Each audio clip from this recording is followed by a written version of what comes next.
I just caught, I didn't even know. I just started videoing and I got a guy spraying in the field over there. I mean, who knows what he's spraying, but I'm sure it's not water. Where is there? I don't know. I'm not going to zoom in, but spraying something on the fields. I don't even know what that is. I don't think it's rice, but it might be rice. The rice fields look different than that. I don't even know what that is, really. Anyways, I'm in some complete back road of Cambodia. I don't know, maybe 30 kilometers. You know what was interesting today is I drove to I was going to a floating village, you know, and it's kind of like the end of the road and you come to this lake and you know, I had no intentions of anything. I didn't want to I was just exploring on my scooter, and interestingly I had an interaction that was it was interesting to me, and I'd like to share it with you. And I think I'd like to share it because I think it's important for us to be aware, you know, and be cautious, you know. And so, hold on one sec here. I gotta.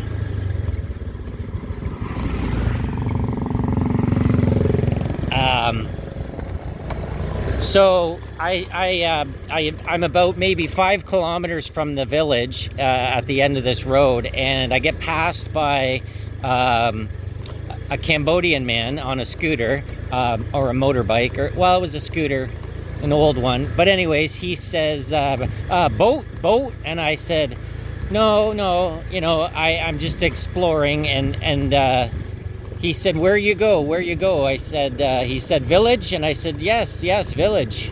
And so, you know, he like sort of guides me there, right? And I just thought, oh, okay, I don't know, he's just showing me how to get to the village. Like, mind you, there's only one road, and like there's only one way to get there. And he stopped a couple times, and he said, boat, and I said, no, I don't need a boat. I said, I'm just, you know, going to the village. I'm just exploring on my scooter. And anyways, then finally we get to the village, right? And he stops me just as we're entering the village off to the side. And there was another man there, and he kept saying, boat.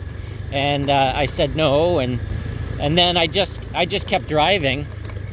And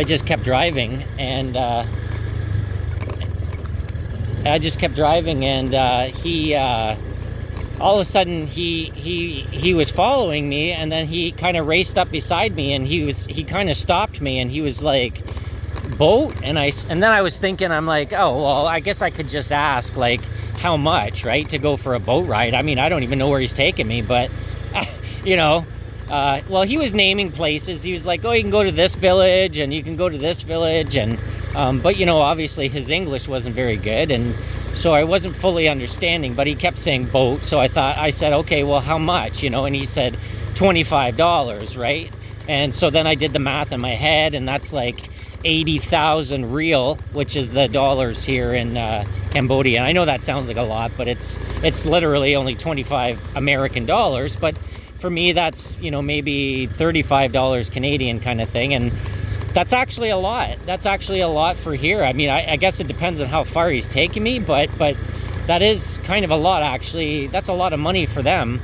And then, of course, I said, no, you know, that's too much. And then he said, well, $20, and, you know, and then I did the math in my head, and same thing. It's, you know, whatever, 60 or 70,000 real. But I didn't actually even have that much on me. You know, usually every day I go out, I just only take what I think I might spend, and what I only want to spend, to be honest. Like, I really don't, you know, I'm traveling as a man that's not rich in any way. I have some savings, but so it's, for me, I can either have to go back to work really quick, or I can be smart and travel smart and spend smart, right? So Hello.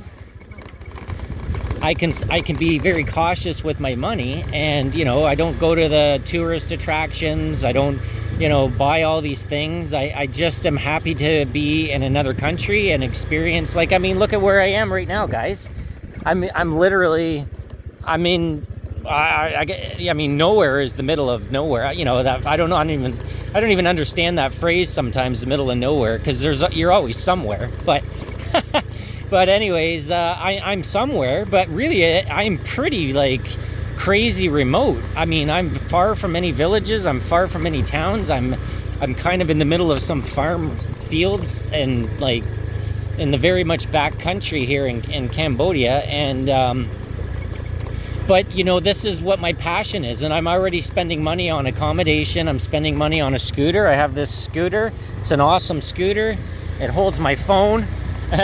It's great, and it's comfortable, and it gets me around to all the places, and that's how I want to spend my money. I don't want to spend any more money than that because I have to be cautious. I can only spend what my budget is, and so anyways, I knew that I wasn't interested in a boat ride. Well, up until that point, the guy was all high five with me and smiles and everything, and then all of a sudden he tells me back, and I'm like, back?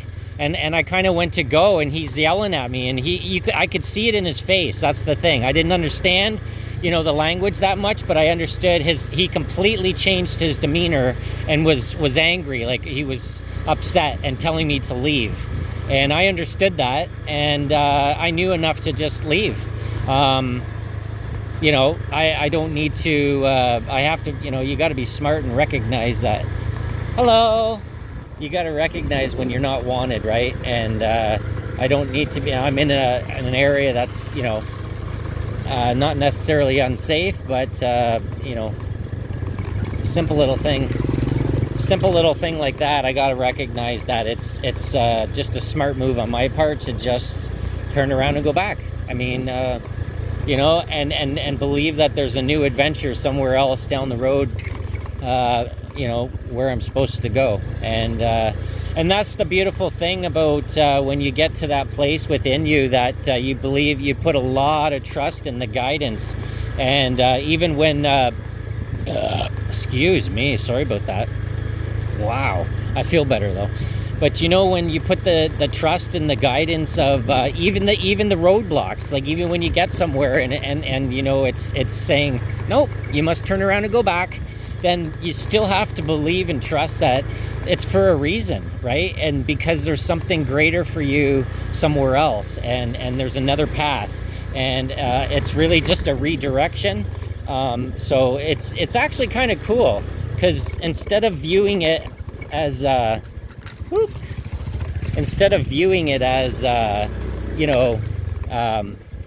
actually, it took me about 5 minutes, not even 5 minutes, to get over that. But for that first 5 minutes, I was like, in my head, I was like, karma's gonna get you. Or no, you know what? I actually had the thought that,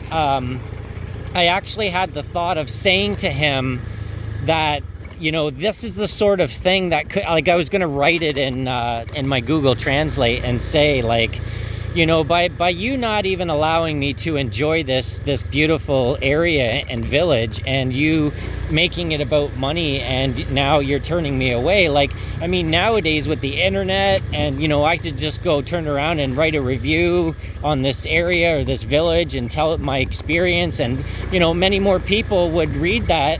The internet's worldwide. People are going to read that and then decide they don't want to come, right? And he's going to end up losing more money because you make a bad name for the area. So, and all because he didn't want to let me just look around the village. It wasn't even like, I went to another floating village a few days ago, and there was a booth. Like, I came up to they stopped me and said I had to pay for a ticket to go in, and that I understand, right? Like that's an organized thing. This was just some random guy that lived in the village that was like pissed off because I didn't pay him money for him to take me on a boat ride, and he told me to leave, right? That's all that was, and I know that. And but I'm a better man than that. And and then what happened was, like I said, that first little bit I was thinking about that, I was like, that would backfire on him, if I turned around and really wanted to like make a bad name for the place or something like that. And then I thought, because I believe in karma, I remember saying to myself, like, I'll never know, but what goes around comes around, and that the whole karma thing will come around, and something will happen where just it won't go in his favor, and something will be difficult because of his actions, and I believe that's because of the trueness of us. If we're true to ourselves and we're true to the world, then good karma comes, right? But that was not the case. This was, and money is it can make people like that, right? And I know that that's not a good thing. That's not a good thing. So I have to just believe that the karma thing will come around for him, and whatever, and then I released it and I let it go. But yeah, I'm just being honest and sharing that I had those thoughts though. And I wanted to share it with him, but then at the same time I thought, if I had shared it with him, that actually possibly, because of where he is in his own head, in his own life, that could have actually angered him more, and possibly even turned into something like that. Could have been just very stupid on my part, instead of just putting there's no shame in putting your tail between your legs and driving away and leaving. And it's not like I put my tail between my legs. I just really decided that my best option was to just leave, because I felt like there may have been more friction if I had have stayed or pushed anything, right? That's not smart. So anyways, I'm just sharing that with you, along with the fact that I just thought it was kind of cool to share that I'm driving through some crazy ass, it's not crazy ass, but it's just some backcountry Cambodia, and you know what, I actually not yesterday. Yesterday I had a completely lazy day. I was tired, I needed to catch up, and I had a Netflix day. Well, I didn't really watch that much Netflix, but it was I call it a Netflix day when you don't do anything, you don't go anywhere, and you just laze around. So anyways, that was my day yesterday. But the day before that, I went to just for a drive up into, just a big loop around the area or whatever. And there was this huge market that I went to, and, I had gone to into this market, and I was talking to these people.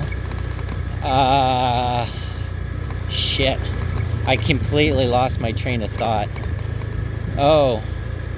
Oh, that's what it was. They said to me, it was these women. There was like 3 or 4 of them at a market, like in the market, at the back of the market, and they were selling their vegetables and things. And then the child of the one and the husband came along, and we were all just kind of, they were interested. It was, I had to use my Google Translate, and it was funny, because you can do the voice translate, right, where you just speak into the recorder.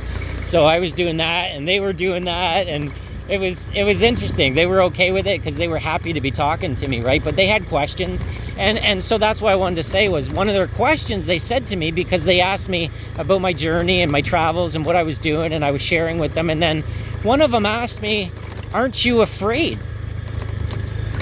And I thought, I'm like, do you mean like afraid of like traveling in these countries? And they were like, yeah. And I thought, oh my gosh, like, no. I said, if I have fear, I wouldn't even be here, but I also wouldn't go anywhere. Like, it's, and again, that was a beautiful thing to come up, because it reminded me too that, I meet so many people in the world all the